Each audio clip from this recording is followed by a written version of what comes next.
Welcome to the January edition of the Robinson Edge video. My name is Ryan Hammett, and I'm joined by my colleague, Matt Leo. Well, Matt, it was kind of a bumpy December for domestic freight, and the international trade focus has now shifted to the upcoming Lunar New Year and Suez Canal development. So let's dive into those and help our shipper audience understand how they can best consider these realities. Sure. Let's start off with the U.S. truckload environment heading into early 2026. Now, as I look at all the indicators, the biggest theme I keep coming back to is that the market feels fragile rather than strong. Yeah, that's incorrect. Spot rates are projected to rise year over year, dry van being up high single digits and reefer in the mid single digits. But that's not because demand is booming. It's really a capacity story. Carrier exits have continued, especially among small fleets. And while the market is still technically oversupplied, there's much less slack than we had a year ago. And that's why relatively minor disruptions, such as winter weather, regional surges, and even short term network imbalances, are moving rates faster than shippers might expect. I agree. And I think that distinction matters a lot for how shippers should interpret our forecast for 2026. This doesn't look like the start of a classic upcycle where freight volumes exceed capacity and then pull rates higher across the board. Instead, it's more of a transition phase.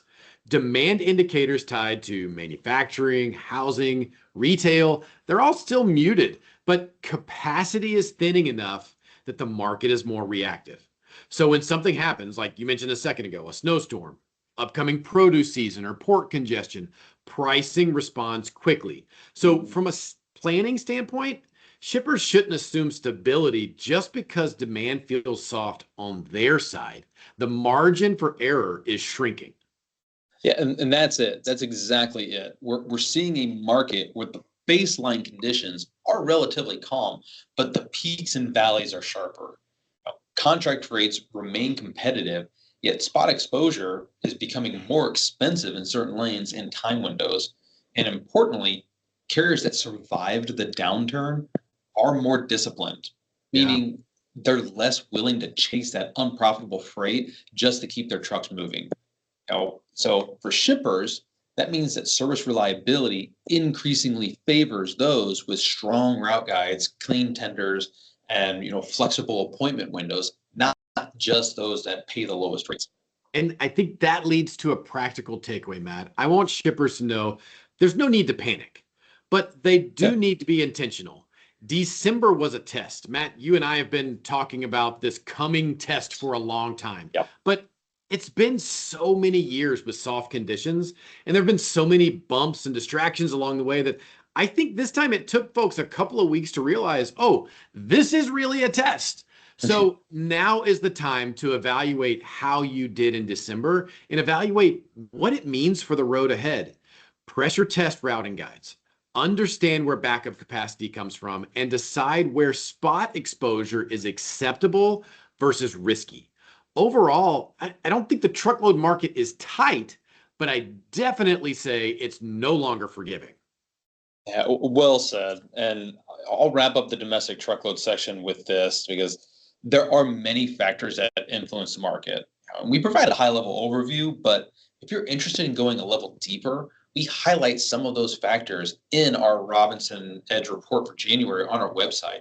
So I would encourage you to go out there and take a look.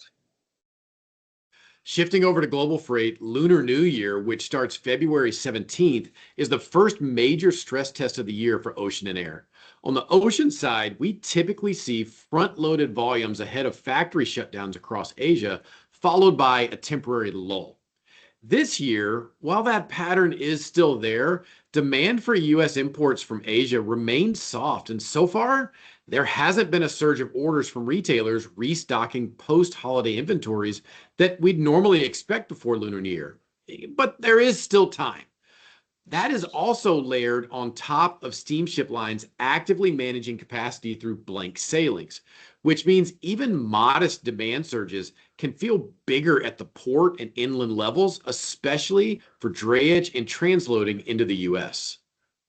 Right. And that's where the ripple effect matters for North American shippers is even if the import volumes in total are below last year, The concentration of freight into a shorter pre-lunar New Year holiday window creates friction. Ports start seeing bunching, and warehouses see inbound spikes, and suddenly domestic truckload capacity tightens in specific markets. And it's not a sustained surge, but rather a timing issue. So shippers who assume, well, overall volumes are down, so capacity will be easy, they're the ones who often get caught off guard during that Lunar New Year rush. Mm. Air freight, it tells a similar story, but with even more urgency. Ahead of Lunar New Year, shippers accelerate high value or time sensitive goods, pushing demand towards air to avoid production stoppages. And that temporarily tightens air capacity, specifically Trans Pacific, and drives premium pricing, even though the broader air cargo market might remain balanced. We're not talking about a year-long rate environment change. We're talking about a few weeks where planning mistakes can get expensive. Exactly. And the takeaway here is really pretty straightforward. Lunar New Year isn't a surprise. It happens every year. And the shippers that manage it well are the ones that align forecasts early and secure space in advance and think through inland impacts, not just the port-to-port transit. So whether it's ocean or air, the cost of waiting usually outweighs the cost of planning. So another global factor worth watching is the slow and cautious return of some carriers to the Suez Canal. With select services restarting, there is potential for improved transit times compared to the longer routes around the Cape of Good Hope. CMA CGM has begun testing Suez transits on its Indomex service, and Maersk has restarted its MECL service. Now, these aren't full-scale returns, but rather pilot efforts to test the waters. No pun intended there, Ryan. But if sustained, this could ease pressure on vessel schedules and downstream capacity planning, particularly for the Asia to Europe or for the Asia to US East Coast and for the India subcontinent trade lanes, where the impact of the Suez disruption has been especially pronounced. But the key word there, Matt, that you just said is if. Carriers are moving carefully and many are still hedging their bets. Insurance costs, security risks, geopolitical uncertainty, well, those things haven't disappeared. So as a result, the ocean network currently remains fragmented on this topic. Some services are returning to Suez, others are staying on longer routings. During this trial period, a single security incident in the region could quickly push carriers back towards the Cape of Good Hope. Very true. But a sustained return to the Suez could begin exerting modest downward pressure on rates, but any pricing impact would certainly lag. Carriers will likely need a few months of stable, predictable routing before adjusting those rates, as operational uncertainty outweighs cost benefits in the near term. And until there's more clarity around the future of the Suez Canal, it remains critical to book early and maintain flexibility. Shippers that build buffers into their lead times and stay closely aligned with their logistics partners are in a much better position to absorb network shifts that might arise from varied transit times, lumpy vessel arrival, and stressed drayage. The Suez story isn't about rates dropping overnight. It's about reducing uncertainty, and we're not fully there yet. Turning back to North America, trade dynamics across the US, Mexico, and Canada, well, they remain complex. Mexico continues to gain share in US imports, particularly in non-automotive manufacturing, as the automotive sector faces some headwinds. And that's keeping cross-border volumes resilient, but also uneven. Certain corridors are strong, others are soft, and that creates lane-specific capacity challenges rather than system-wide ones.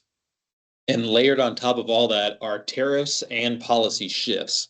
Mexico's higher tariffs on certain Asian imports are influencing sourcing decisions, while ongoing US tariff discussions continue to inject uncertainty. And then on the Canadian side, administrative challenges like the customs systems changes are causing delays that affect truck turn times and capacity availability. And while none of these issues collapse trade flows, they all add friction. And the upcoming USMCA review in 2026 adds yet another layer of uncertainty, especially for automotive and advanced manufacturing supply chains. Rules of origin, content thresholds, and enforcement mechanisms are all in focus. For shippers, this isn't just a trade compliance issue, it's a transportation planning issue. Changes in sourcing or production location directly reshape freight flows. Yeah, and that's why the smartest shippers right now are scenario planning. They're asking questions like, what happens if this tariff stays? What happens if it changes?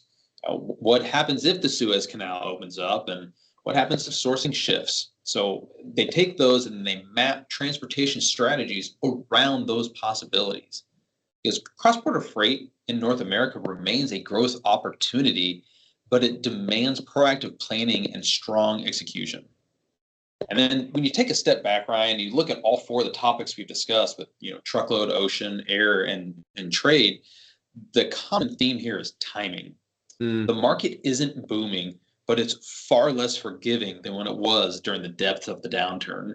exactly. Shippers that win in this environment are the ones that plan ahead, communicate early, and stay flexible. Whether it's securing capacity early, understanding where volatility can emerge, or aligning transportation strategy with trade policy, preparation is the advantage. Yeah, and it's not about reacting faster, it's about anticipating better. And that's what separates cost control from cost surprises in 2026. Exactly. Well, thank you all for watching today. And remember, C.H. Robinson goes further than anyone else in providing you with the edge you need to manage your complex global transportation strategy.